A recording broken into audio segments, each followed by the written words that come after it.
Salut les gars, salut Jimmy. Alors, c'est Patapouf. Et aujourd'hui, eh bien ce soir, vu qu'il est actuellement le soir quand je tourne ma vidéo, eh bien nous allons, enfin je vais vous montrer à tous, parce que logiquement tu l'as déjà vu en message privé, je vais vous montrer à tous les modifications effectuées sur le Zen Matrix TR Arena. Alors, premièrement, mes impressions de la machine mécaniquement parlant, ça respire la qualité. Parce que j'ai démonté, avant tout j'ai fait une révision, j'ai démonté tout pour remplir les diffs. Donc je veux dire déjà il est neuf. Vous voyez il est neuf là. Il y a une trace sur le châssis. Tout le reste c'est. Bref.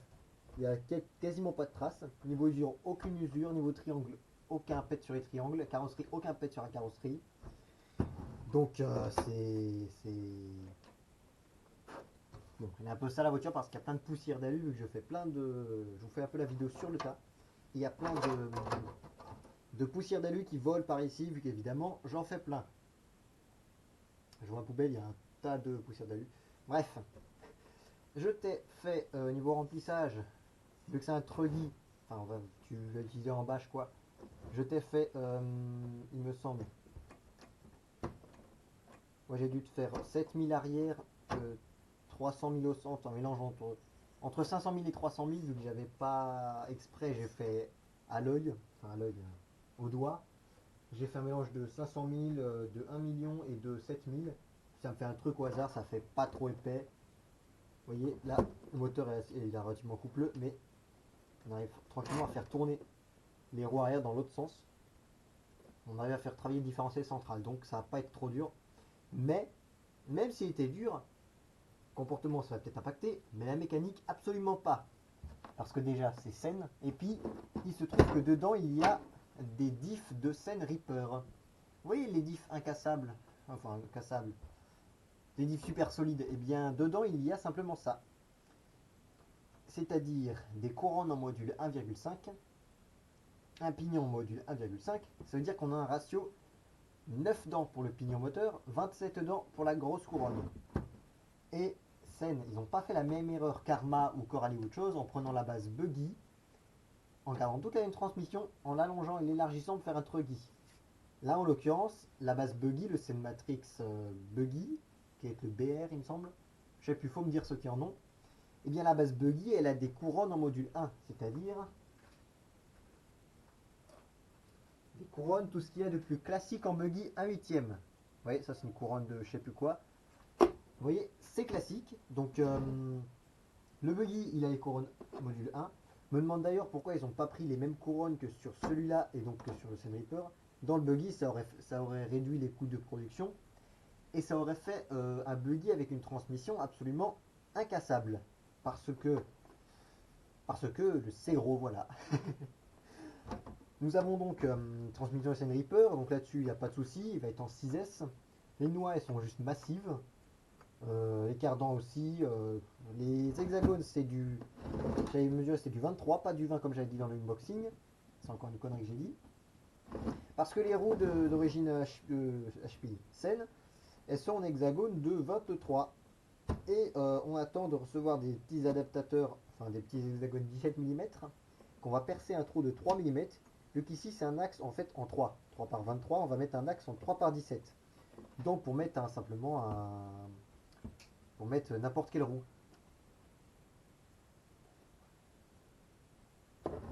Donc mis à part les hexagones, c'est le seul truc qu'on a. Qu'est-ce que je disais?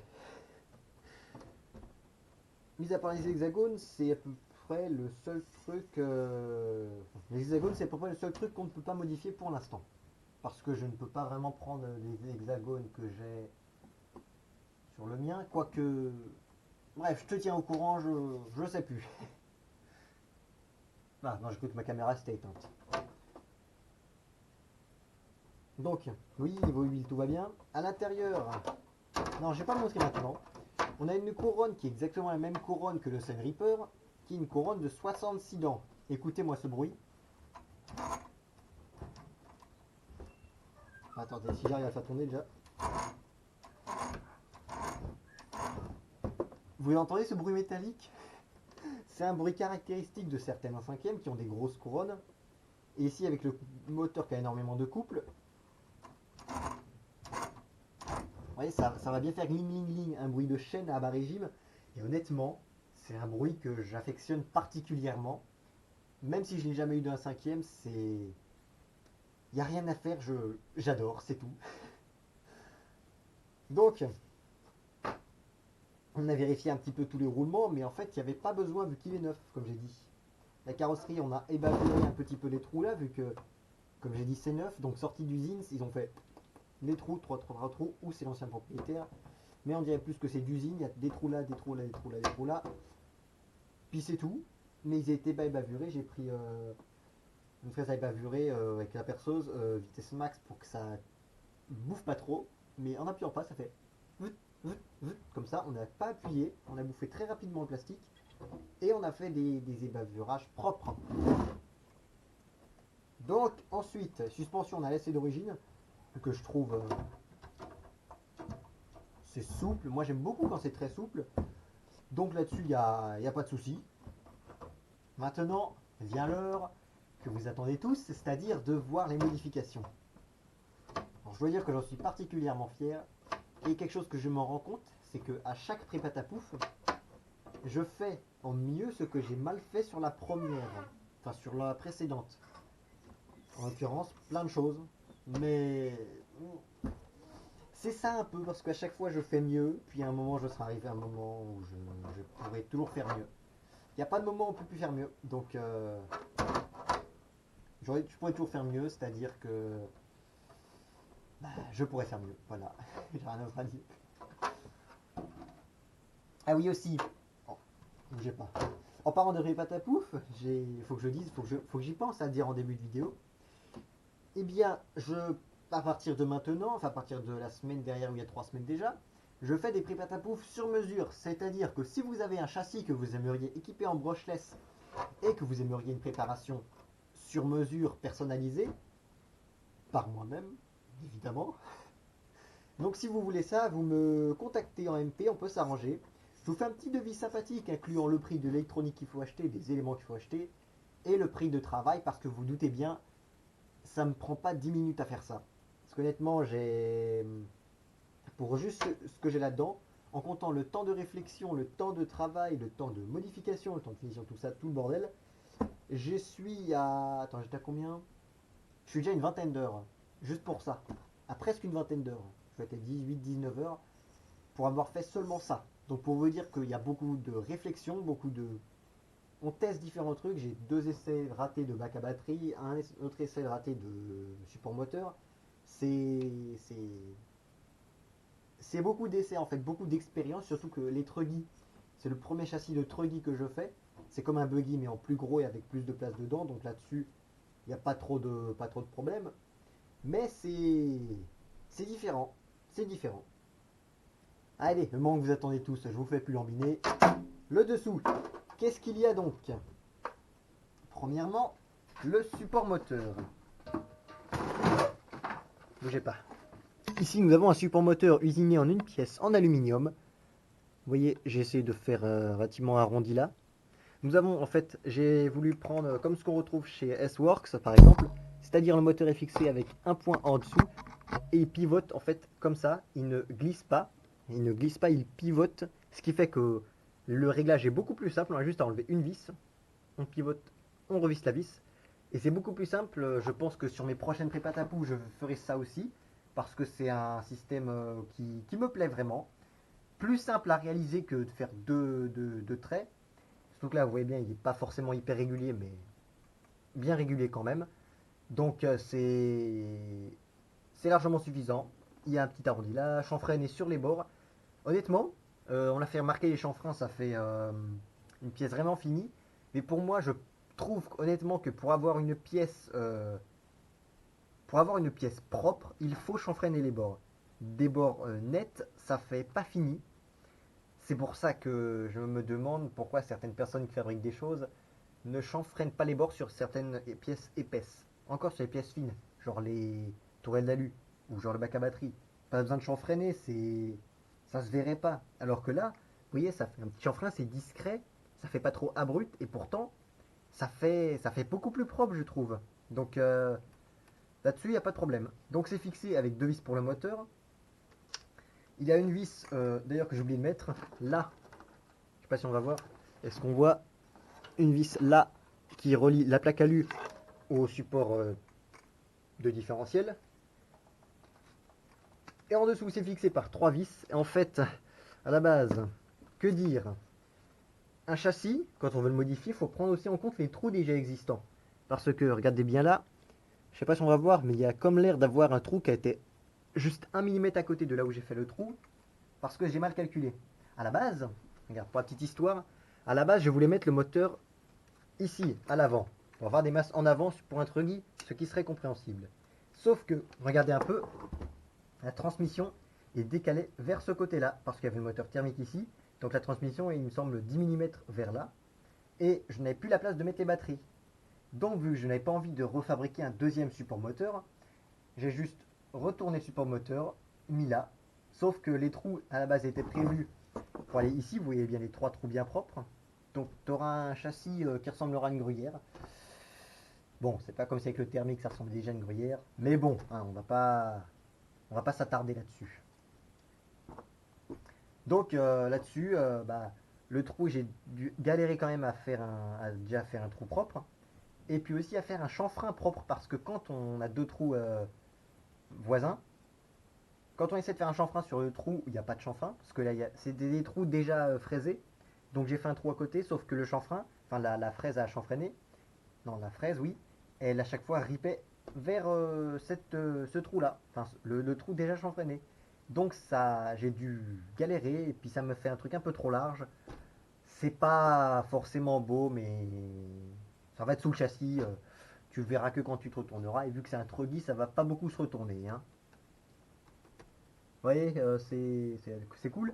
J'ai aussi mis, je sais pas si ça va se voir, ici nous avons une petite pièce sous le moteur qui sert en fait à éviter que lors des gros chocs, c'est-à-dire des atterrissages, le moteur, avec sa propre inertie, vienne taper, effet de levier vu qu'il est fixé que sur la tête, vienne taper le châssis, mais il n'y a pas beaucoup de flex là sur le support, viennent taper le châssis et en fait viennent tordre le support moteur.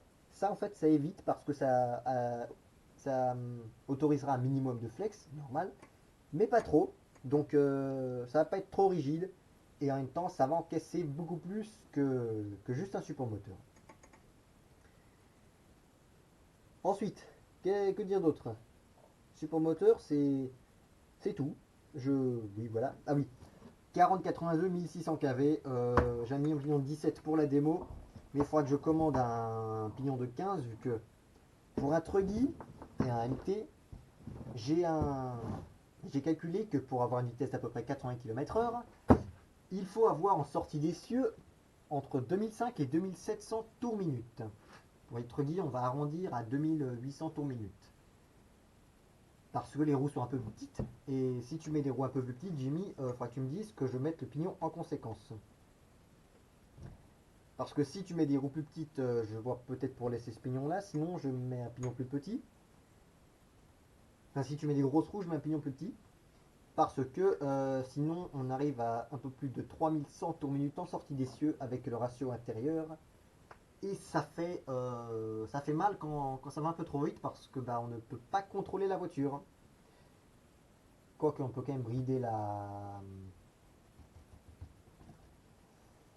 radio. Que d'ailleurs je vais faire un petit point après coup.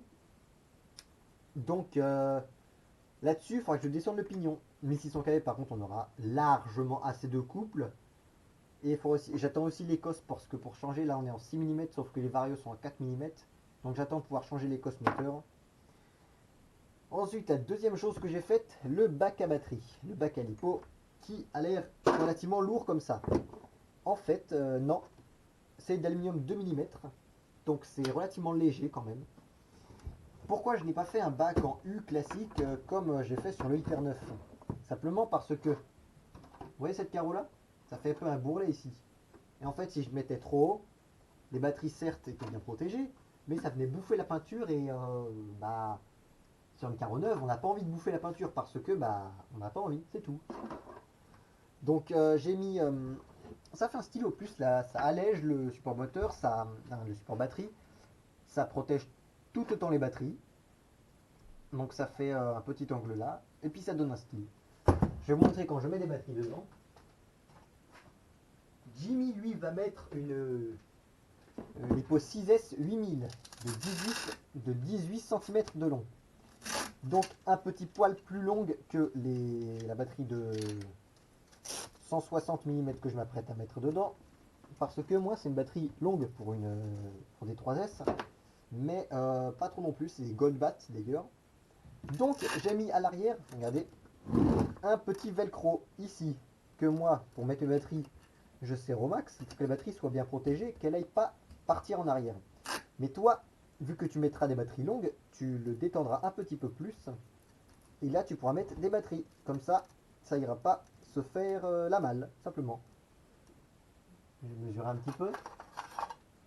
Donc une batterie de 18 cm, ça arrive plus ou moins ici. Vous voyez, on est bien là-dessus, 18 cm, vous voyez pas, mais bon, c'est pas grave. Donc niveau du velcro, ça va être pas mal du tout. Hein. Donc regardez, une lipo verticale. Évidemment, tu pourras mettre de la mousse, mais je n'ai plus de mousse en fait. Faut que je rachète de la mousse, donc pour l'instant, je te mets pas de mousse. Donc voilà, tu te débrouilleras là-dessus. Je pense que tu es suffisamment grand pour savoir quoi faire avec des lipos. Donc, deux scratch de velcro, scratch bande attachante comme vous voulez, qui attache les lipos bien proprement. Un scratch de sécurité à l'arrière pour éviter qu'en cas d'atterrissage elle aille se barrer. On peut mettre aussi une mousse. Et là-dessus, on a un châssis quand il y aura le variateur qui sera relativement équilibré. Bon, évidemment, là il s'effondre parce que je n'ai mis. Évidemment, il est mal équilibré. Il y a pas non plus. Il manque encore la radio, enfin le variateur et le récepteur. Regardez, là il s'effondre parce que bah, j'ai pas mis les cales. Je peux mettre des cales de précontrainte. Et là, il va moins s'effondrer, mais il faut que je les mette. Et puis, quand je bricole, j'aime pas avoir de la précontrainte sur les ressorts. Parce que j'aime pouvoir faire travailler la suspension pour voir si tout va bien. Or, quand il y a de la précontrainte, c'est plus compliqué de les faire travailler. Donc là-dessus, il n'y a pas de souci. Donc vous voyez, pour les micros, ça rentre tout nickel. On peut mettre des batteries plus larges, des batteries plus hautes, des batteries plus longues. C'est tout bénef. Hein. Donc là-dessus, je suis confiant que ta lipo elle va rentrer sans souci.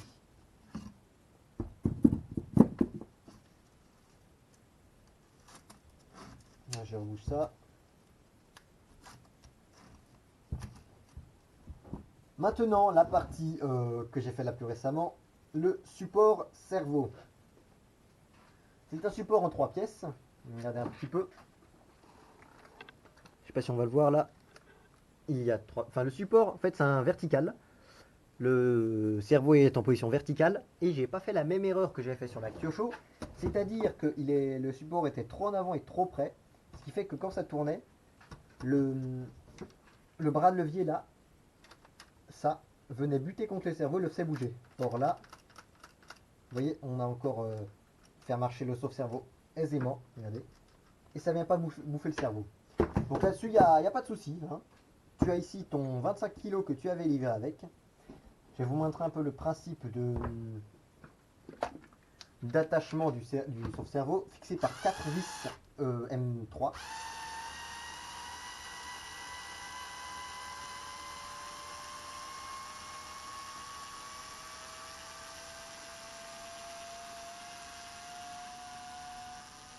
Alors oui, c'est long avec la visseuse comme ça, mais c'est toujours plus rapide qu'à la main.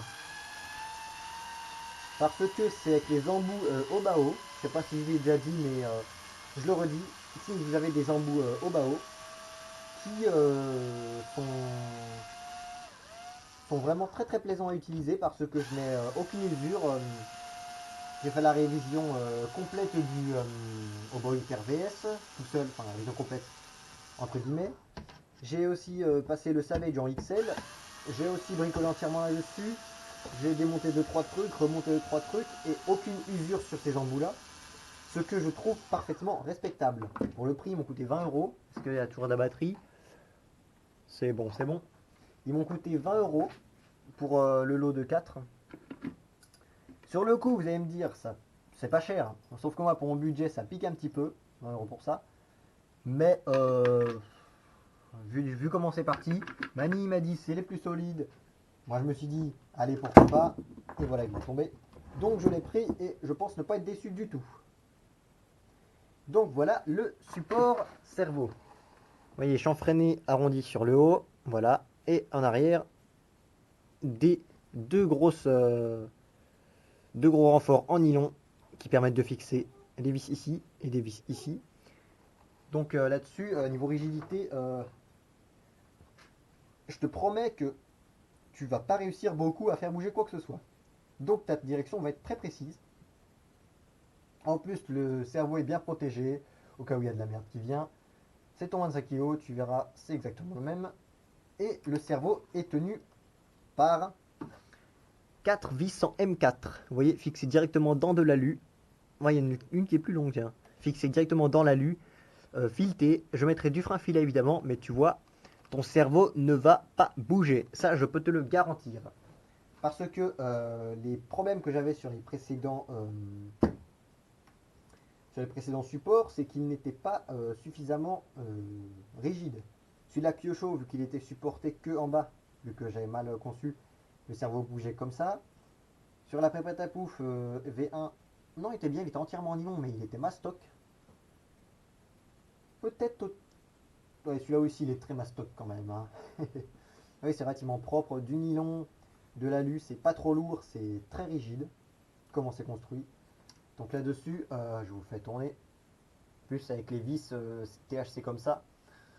D'ailleurs, merci à monsieur Stéphane pour les vis. Parce que j'ai reçu de lui un lot.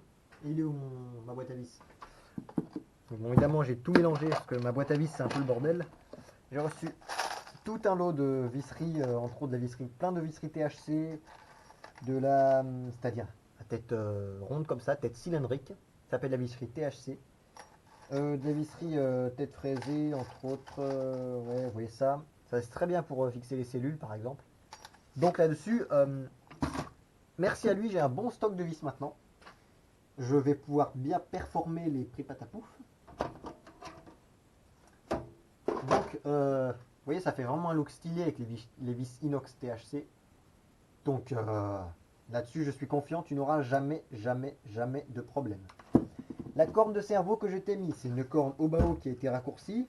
C'est pas moi qui l'ai raccourcie, je précise. Vous voyez, tu vois, cette corne, elle est simple, mais efficace. Et pourquoi je t'ai mis cette corne-là à la place de celle d'origine que tu m'avais filée avec? Parce que si on regarde, attendez, je vais la sortir pour que vous voyez mieux. Sors de là, toi. Voilà. J'arrive jamais à sortir les rotules. Il faudrait vraiment que j'ai une pince à rotule. Regardez. Là, quand on est... Oula, reviens là, toi. Vous voyez, il y a ici, regardez, un bourrelet qui fait que, bah, quand je voulais mettre... Parce qu'en fait, la noix et la corne est comme ça. Vous voyez? Donc la biellette, qui est très fine, passe entre le cerveau et la corne. Donc, ça passe. Or, si on le met ici, celui-ci, vous voyez, on n'a plus vraiment la place de mettre quoi que ce soit sous ce bourrelet. C'est une corne au bao en 70-75, il me semble, donc là-dessus, tu n'auras jamais de problème. Celle-là, ça vaut 2 € sur AliExpress, donc je pense que je vais m'en prendre pas mal, vu qu'elles sont bien longues, comme j'aime. Donc là-dessus, tu as un bon cerveau, une bonne corne, un bon support cerveau, un bon support moteur, un bon bac à batterie, un bon setup d'huile, bâcheur évidemment. Ça va être rigolo, je crois, tu vas bien t'amuser. Hein. J'ai essayé de faire le moins possible de trous dans le châssis. C'est-à-dire que j'ai utilisé un trou existant pour fixer le bac à batterie ici. Mais j'ai dû percer deux petits trous et fileter deux petits trous ici. Mais je pense que je vais mettre plus de trous pour... Enfin, je vais fixer mieux le bac à batterie vu qu'il est tenu que par 3 petites vis M3. Et en cas de gros choc, ça peut valdinguer. Donc attends, je vais te refixer ce support cerveau. Vous voyez, c'est vrai. En fait, vu qu'il y a le fait, regardez, le, le châssis est plié sur les bords. Et malheureusement, le cerveau sort comme ça. Il ne peut pas faire autrement vu que c'est très rigide l'alu. Tu ne peux pas le plier pour faire sortir le cerveau plus facilement. Donc tu es obligé de dévisser un petit peu en dessous du support moteur pour pouvoir faire sortir, enfin du support cerveau, pour pouvoir faire sortir ton cerveau. Tu vas me dire, c'est pas forcément cool pour l'entretien, mais y a pire comme système. C'est pas forcément cool, mais en somme, ça fait pas plus de vis que si tu voulais juste enlever ton cerveau. Ça fait 4 vis à enlever. Et si tu voulais enlever un cerveau normal, ça ferait quand même 4 vis. Donc là-dessus, ça s'égalise et puis tu es sûr que ça va tenir. Et je suis sûr, j'ai quand même un système plus rigide que pas mal de systèmes de compétition, dont un très français où le cerveau est fixé directement au niveau de la boîte. Bon, tu sais quoi, je refixerai après vu qu'il est chiant au niveau des trous. Faut bien viser, ça c'est un petit inconvénient de tout ce qui est artisanal pour l'ajustement. C'est à l'œil. Enfin non, moi je fais quand même bien avec des outils pour mesurer. Mais vu que c'est pas industriel, il y a quand même, j'ai une main sale, il y a quand même quelques défauts évidemment. Par exemple, à la base j'avais prévu le support batterie un peu plus vers l'extérieur, mais erreur de mesure, je l'ai fait trop vers l'intérieur, ce qui fait qu'il bouffait il tapait la couronne moteur. Ce que j'ai fait, on va pas le voir je suis sûr, là j'ai dû avec la disqueuse faire une gorge pour que la couronne puisse passer sans bouffer l'alu. Donc là-dessus ça passe, il y a maintenant 1 mm, non, voire 2 d'espace. Donc c'est nickel. Donc voilà, tout va bien. Prochaine étape, ce sera, vu qu'il n'y a pas beaucoup de place, je vais pense fabriquer une petite boîte dans laquelle je mettrai le récepteur et par-dessus on mettra le variateur. Pour équilibrer les masses, vu que ta lipo va être très lourde, on va mettre tout ici. Parce que comme ça, tu seras bien. Hein. Que dire de plus à part que j'aime énormément cette architecture-là. C'est un vrai plaisir de travailler dessus. Tout se modèle parfaitement bien. Le châssis est super plaisant à voir, à travailler. La modélisation, par contre, est moins dure que les anodisations au BAO. Parce que quand je traçais les traits pour être d'équerre et pouvoir percer les trous, je le faisais avec un petit poinceau. Il est où lui? Je le faisais avec un petit pointeau petit pointeau. Et sur les hauts je devais y aller plusieurs fois pour faire une petite marque là. Là, en une fois, ça passe. C'est pas un défaut, mais c'est un petit détail qui, moi, en tant que maker, que bricoleur, je remarque beaucoup parce que c'est un détail important. Le châssis va être beaucoup plus rapidement marqué, mais moi, contrairement à d'autres, j'aime beaucoup avoir un châssis qui porte les stigmates du terrain. Il y en a qui n'aiment pas. Moi, j'aime beaucoup avoir un châssis marqué. C'est quelque chose de très personnel, hein, on va dire comme choix. Mais, euh, mais voilà. Donc tu n'as pas de souci. J'ai pas eu besoin de faire des renforts, vu que c'est du solide, hein. C'est du plastique certes, mais ils ont mis le paquet en termes de matière, c'est pas chinois du tout. Enfin si, Sen c'est asiatique. Oh, c'est très bien conçu. Il y a évidemment, malheureusement, au niveau des fusées, ce qui est un peu con, c'est qu'on ne peut pas. Si vous voulez, je pourrais descendre plus. Je peux descendre plus. Je peux descendre encore plus. La suspension elle l'autorise. Mais c'est au niveau des fusées. Le bourrelet ici, vu qu'il y a beaucoup de matière sur les fusées, il empêche le triangle de descendre plus. Alors qu'à l'arrière, vous voyez, je suis bien descendu et je peux descendre encore plus. Mais si je descends encore plus, ça va faire un petit déséquilibre avec l'avant qui ne peut pas. Donc on va laisser comme ça pour l'instant. C'est dommage, hein, mais c'est comme ça. Il n'y a pas de, il n'y a pas de, il y a pas de mauvais choix. C'est à la base, c'est peut-être Non, c'est bien, je pense, un truc de bâcheur, vu la taille des dents. On sait pas, faudrait que je regarde de scène leur historique, s'ils ont fait plus de compète ou de bâche, mais vu le scène Reaper, c'est plus du bâche. Donc, que dire de plus? Je pense que j'ai tout dit, les gens. Hein. C'est tout. Allez, on va remettre ça. J'ai fini de parler, de blablater de qu'est-ce que j'ai bricolé là-dessus. Je vous dis sur ce à très bientôt, les mecs. Bonne soirée, bon après-midi quand vous regardez la vidéo. Faites un bisou à tout le monde, à tous ceux que vous aimez. Prenez soin de vous. Si vous voulez voir d'autres prépatapouf, contactez-moi. Parce qu'il y a moyen de s'arranger pour faire des trucs vraiment sympathiques. Vous voyez, les propres, j'en suis. J'aurais du mal vraiment à le renvoyer. J'ai qu'une envie, c'est de l'envoyer rouler, sans trop le casser évidemment. Mais de l'envoyer rouler quand même parce que c'est beau quoi. Bon, à très bientôt, là je vous quitte. Très bientôt, bonne soirée, bon après-midi. Salut les mecs.